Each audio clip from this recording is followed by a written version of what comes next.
ដីឆេះដោយខ្យល់អីចឹងទៅវិនិច្ឆ័យដោយខ្យល់អីចឹងទៅមានវិនិច្ឆ័យដោយទឹកនឹងការវិនិច្ឆ័យវាមាន3ហ្នឹងប៉ុន្តែវាដោយហេតុនៃការប្រព្រឹត្តរបស់សត្វលោកដែរនៅក្នុងកថាខ្ញុំមើលវីដេអូមួយហើយ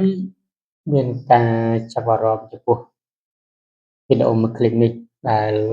គុណម្ចាស់លោកបានថតតាមម្នាក់ដែលនិយាយពីសាសនាផ្សេងឥឡូវនេះហើយចាំដឹងថាពាក្យសម្ដីគាត់និយាយយ៉ាងម៉េចទៅចាំត្រាច់យ៉ាងម៉េចហើយខ្ញុំនឹងដាក់វីដេអូឲ្យលោកប្រពន្ធស្ដាប់ទាំងអស់គ្នាត្រង់កណាតើផែនដីកើតមកពីណា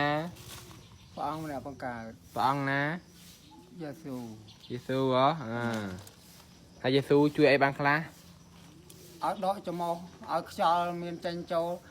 ព្រះអង្គបង្កើតពីឋានពីដីឥដ្ឋផ្លុំតាមមកផែតដកដង្ហើមរស់បើសិនជាព្រះអង្គលះពីឋានសួគ៌មកសកត់នៅលើឈើឆ្កាំងសូម្បីតែព្រះអង្គក៏ស្លាប់ដែរកណាហើយឥឡូវតាមានជំងឺអត់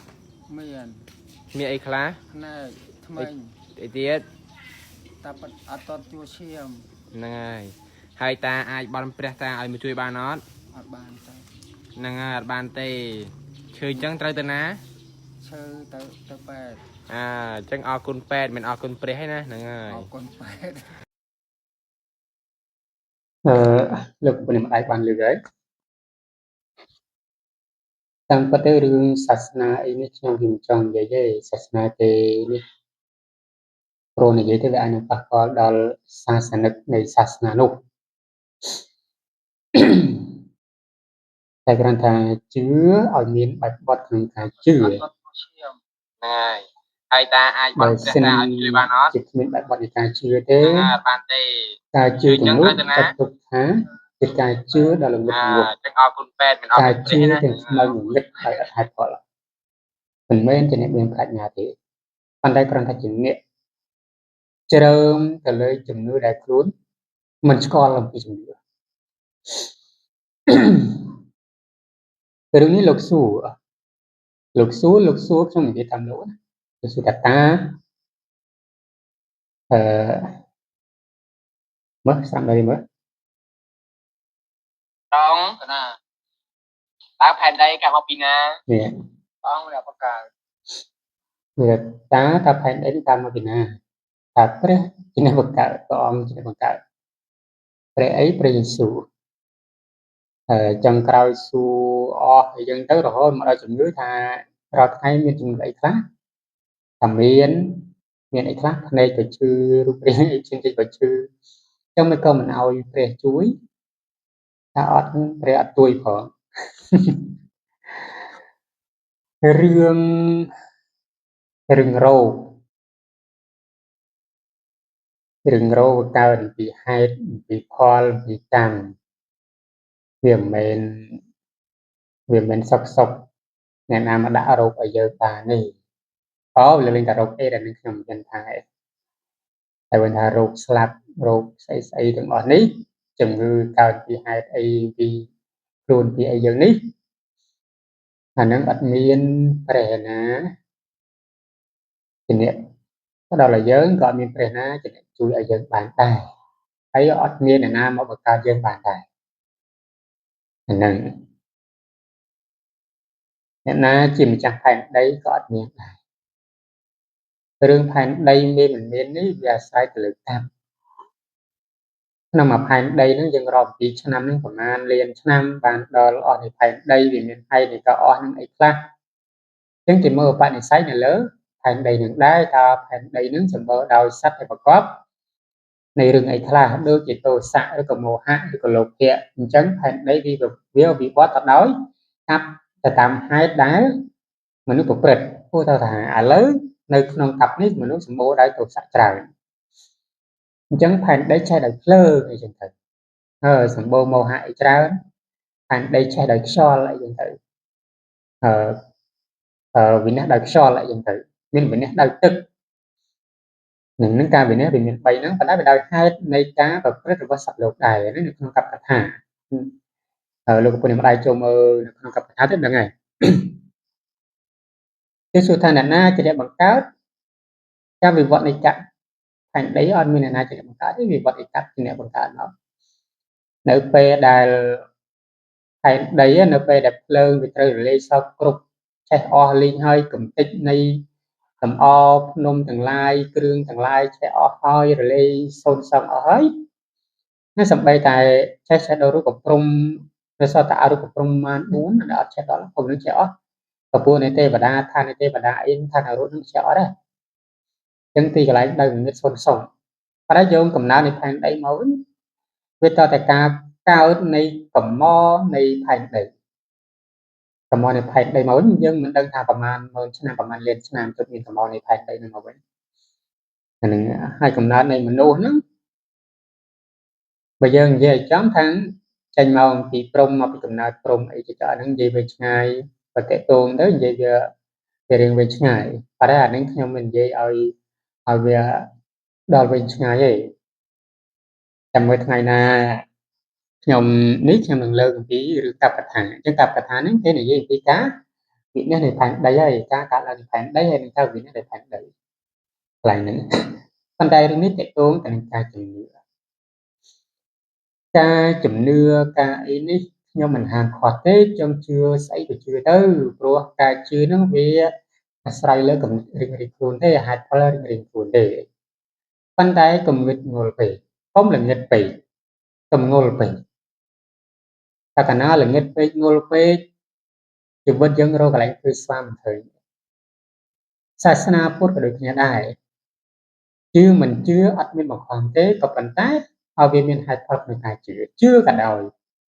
ឲ្យមានហេតុផលក្នុងការជឿតើសាសនាណាដែលអាចឲ្យប្រយោជន៍ដល់សត្វលោកឲ្យរួចចាកនៃទុក្ខបានអញ្ចឹងយើងមើលទៅលើសាសនានិងការព្រៀងប្រដៅរបស់សាសនានឹងទៅបើគេថាកន្លែងណាដែលល្អហើយយើងដើរទៅតាមគន្លងនៃសាសនានឹងទៅអញ្ចឹងវាអត់ខុសទេក៏ប៉ុន្តែយើងត្រូវតែយល់ថាមុននឹងយើងជ្រើសរើសតែយើងយល់ថាសាសនាដែលយើងកំពុងតែដើរហ្នឹងវាសមហេតុផលអត់សម្រាប់កត្តាជីវិតរបស់យើងរកអំពីហេតុនិងផលខាងដើមយើងមិនបាច់ចាំនិយាយថាកំណត់ចិត្តមុនយើងនិយាយថាការព្រៀនប្រដៅអំពីកត្តានៃជីវិតរបស់យើងហ្នឹងវាមានហេតុផលបែបណាព្រោះអត់មានអតិទេពណាមកបង្កើតមនុស្សអត់មានព្រះណាមកបង្កើតមនុស្សទេវាអត់មានទេវាគ្មានទេមកបើថាមនុស្សបង្កើតរូបចលៈអានឹងខ្ញុំវាជឿតែបើឲ្យបើថាមនុស្សបង្កើតមនុស្សអានឹងខ្ញុំជឿមនុស្សបង្កើតមនុស្សសត្វបង្កើតសត្វអានឹងខ្ញុំជឿតែបើសិនជាឲ្យអតិទេពណាមកបង្កើតមនុស្សនៅលើផែនដីបង្កើតផែនដីបង្កើតទឹកបង្កើតខ្យល់បង្កើតអីនេះវាអត់មានទេតែខ្ញុំក៏មិននិយាយឲ្យវាចំអាចអត់ចិត្តដល់ខាងជំនឿសាសនាទេគ្រាន់តែឲ្យយើងពិចារណាតាមកាលគូតែប៉ុណ្្នឹងឯងដូចតាមួយដែលលោកកំពុងតែសួរនេះតែជំងឺនឹងប្រាអាចជួយបានតែអត់ផងអាចតែបើសិនតែជំងឺបន្តិចបន្តួចរឿងភ្នែកមិនសូវភ្លឺច្បាស់អណ្ដាតមិនអាចសូវទទួលរសជាតិបានព្រមមិនអាចជួយបានផងហើយតែបើកើតអីណារកផែនដីបង្កើតបាននោះហើយព្រះណាមកទទួលបាននោះមើលហើយហូបបាយនៅមាត់ខ្លួនឯងហើយទៅសួរគេថាអ្នកឯងឆ្អែតទេហើយយើងហូបខ្លួនឯងហើយទៅសួរអ្នកដែលអង្គុយមើលតែឆ្អែតទេហើយតែឆ្ងាញ់ទេគេមើលតែវាល្អអាកន្លែងហ្នឹងចឹងរឿងខ្លះហើយដែលយើងប្រព្រឹត្តខ្លួនឯងធ្វើដោយខ្លួនឯងហើយនោះឯងវានឹងទទួលបានដោយខ្លួនឯងអត់មានអ្នកណាទៅទេអាភាពឆ្អែតដោយការសួរគ្នាដោយការឲ្យគ្នាថាណាឯង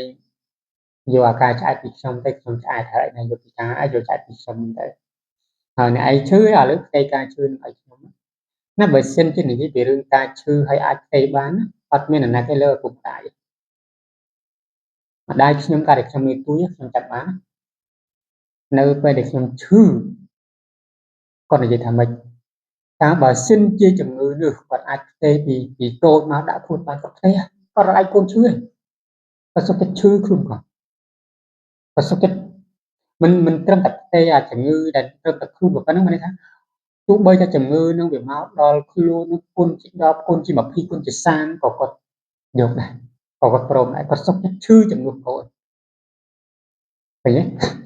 អាហ្នឹងបើនិយាយពីរឿងការផ្ទេរការអីណា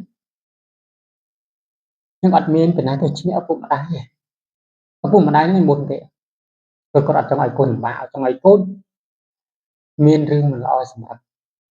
ជីវិតកូននេះហើយបើនិយាយថាពីព្រះដែលអាចបង្កើតយើងបានគឺមានឪពុកម្ដាយហើយយើងទៅជឿព្រះណាខ្ញុំតែព្រះសម្មាសម្ពុទ្ធទៅបងសំដែងទៅលើគុណឪពុកម្ដាយជាមួយគុណឪពុកម្ដាយតាមមុននឹងយកទាំងអស់នេះចង្ហាន់នេះមកប្រកេនចំពោះតថាគតចូលអ្នកទៅផ្ទះអ្នកសិនយកគ្រឿងទាំងអស់ហ្នឹងទៅថ្វាយព្រះកន្លោនរបស់អ្នកសិនព្រោះព្រះនៅក្នុងផ្ទះនោះនេះមុននឹងយកចង្ហាន់យកស្អីព្រះមានប្រភេទសម្ដែងចឹងចំពោះនាងទេរកាមួយដែលយកជ័យទៅប្រកេនព្រះឲ្យព្រះសម្ដែងថាចូលអ្នកយកជ័យហ្នឹងហើយបានថ្វាយជ័យនឹងឲ្យទៅព្រះនៅក្នុងផ្ទះហ្នឹងថាអត់ផងបើអត់អីចឹងអ្នកយកជ័យនឹងទៅប្រកេនព្រះនៅផ្ទះសិនទៅរួចចាំយកមកប្រកេនថាគាត់តាមក្រោយហើយនាងហ្នឹងក៏ទៅរមើគ្រប់សពគ្រប់អស់គ្រប់លហលិយអស់ហើយម្ដាយទៅមុខចងោណាដើរទៅមកមុខមិនកាត់មុខម្ដាយហើយម្ដាយចេះសម្លឹងជ័យពីទុំធំហើយឃើញមកផ្លែនោះវារឿងអាលេះតូងចិត្តធ្លាក់អីហ្នឹងមិនហ៊ានសុំអង្គុយមើលណាទីណោងជ័យដល់ជ័យនឹងវាធ្លាក់ដុកអញ្ចឹងទៅតែចិត្តថានាងថាកូនជ័យនោះជ្រួហើយមិនអាចយកទៅប្រកេនព្រះបានទេឲ្យម្ដាយហូបណាកូនក៏ហុចឲ្យម្ដាយទៅហើយបន្ទាប់មកក៏ទៅយកថ្វាយយកជ័យនឹងថ្វាយព្រះទៅហើយព្រះមានប្រភពអង្គសួរថាមិនដែរឃើញព្រះថាអត់ផងបងរੂទៅគ្រប់គីឡូពលីអស់រੂអត់ឃើញមានព្រះព្រះមានប្រភេទថាចុះជ័យបាត់បកាយណាជ័យហ្នឹងវាជ្រុះឲ្យម្ដាយហើយខ្ញុំកណាពិសាបាត់ហើយថានឹងហើយជាព្រះរបស់កូនហើយយើងទៅរកព្រះណានៅលើមេទៅនោះព្រះនៅក្នុងផ្ទះចងោអាហ្នឹងបើថាវាដល់ចំណុចនេះយើងគួរតែជឿព្រះដែលនៅផ្នែកវិញទៅនៅចិត្តខ្លួនទៅកុំជឿដល់ឯណាលើមេឃនឹងតឹងឃើញតែរូបរាងព្រះឯណាមិនផងហើយយើងទៅជឿអីដល់ម្លឹងនោះបើព្រះនៅផ្ទះយើងមើលមិនឃើញទៅជឿអីដល់ព្រះដែលយើងមើលមិនឃើញចឹងរឿងខ្លះខ្ញុំមិនមែនថាមិនចង់ឲ្យជឿទេជឿចុះប៉ុន្តែជឿដោយមានហេតុផលកុំជឿទៅងងឹតងល់ហើយតាមស្លាកតាមផ្លូវអីដាក់ស្លាកមកថាឈាមដាបព្រះធរណីព្រះនឹងជួយអីណាហ្នឹងមិនទៅអញ្ចឹងហើយមកវគ្គមុនហ្នឹងល្បីរឿងស្អីខ្ញុំក៏បានធ្វើវីដេអូដូចលុបវីដេអូហ្នឹងក៏អត់មានមើលក៏ខ្ញុំលុបដែរហើយនៅមុនខ្ញុំត្រឡប់ខ្ញុំវីដេអូមុនអស់ត្រឹមតែ3ថ្ងៃខ្ញុំលុបហើយទូមានអ្នកមើលមិនមានអ្នកមើលតែខ្ញុំលុបតែក្រោយមកខ្ញុំធ្វើវីដេអូនោះអត់លុបហើយហើយអ្នកណាជឿព្រះនឹងបានបុណ្យអ្នកណាមិនជឿព្រះនឹងទទួលបានបាបឃើញទេហើយពាក្យចឹងចេះយកមកប្រើបានដែរខ្មាស់ពីងប់យើងជាសាសនាហ្នឹងហើយយើងជាសាសនាឯណាក៏ដោយដូចគ្រាន់តែយើងធ្វើអត់ហ្នឹងទៅវាដូចជាជ្រុលអាហ្នឹងវាទៅហាក់ដូចជាបន្តតែព្រះនេះឯងតែគេជឿបានបន់មែនគេមិនជឿគេឃើញអារក់មែនហើយពេលហ្នឹងពេលដាក់តន័យគេទៅមកចឹងរឿងខ្លះវាដូចជាជ្រុលនិយមពេកជ្រុលដល់ល្ងឹតល្ងន់នេះខ្ញុំមិននិយាយឲ្យវាណាស់ណាវាប៉ុន្តែឲ្យយើងពិចារណារបស់ហើយមិនប៉ុណ្ណេះនិយាយសុំ